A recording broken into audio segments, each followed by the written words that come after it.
siasa ya vijana, kwa sababu Kenya itapangwa kuanzia leo, na Kenya itapangwa na vijana. Ukweli uongo? Kwa viongozi wetu wa chama, my honorable party leader His Excellency Dr. Oburu Oginga, my two deputy party leaders, Bwana Simba Arati na Governor Amos Wala, our national party chair, Bi Gladys Wanga, na secretary general wetu, Madam Catherine Omani. Hapo kwa SG ndio taanzia.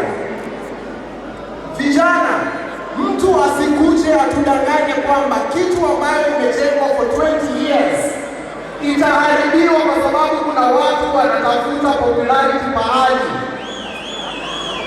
Sisi kama chama tumesema first, tuko na kura zetu ama tuna kura?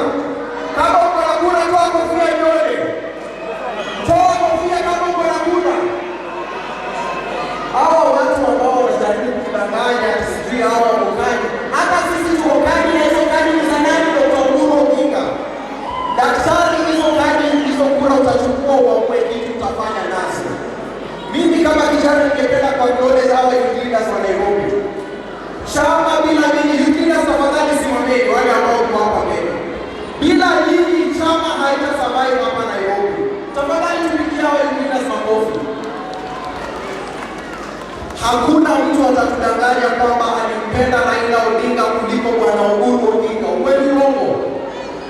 Kama kuna mtu anatembea huko nje, na najua Basese alisema kumwena wenye wako na akili huko mbele, wenye wanajua sheria na wenye wako na ukumbavu huku nyuma. Leo mimi kwa ukumbavu. Watu ambao wanatembea wakiita party leader wetu Rioga, au ni watu ambao tunataka kwa chama? Au ni watu tutafanya nao kazi kwa chama? Sasa wakati wanafanya rani na resources za chama, na kazi ni kutukana wapate officials left right center. Vijana mtakubali. Lakini kwa viongozi wetu pia ningependa niwasihi hawa vijana, kama kuna watu wamekula tiaka kwa chama ni hawa vijana.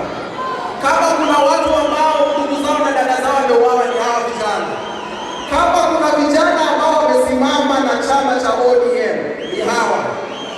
Ikifika wakati kuna opportunities, ikifika wakati kuna pesa kidogo imetoka pahali, tafadhali tuensure ile devolve ikafika kwa hao vijana wote. Kuna vijana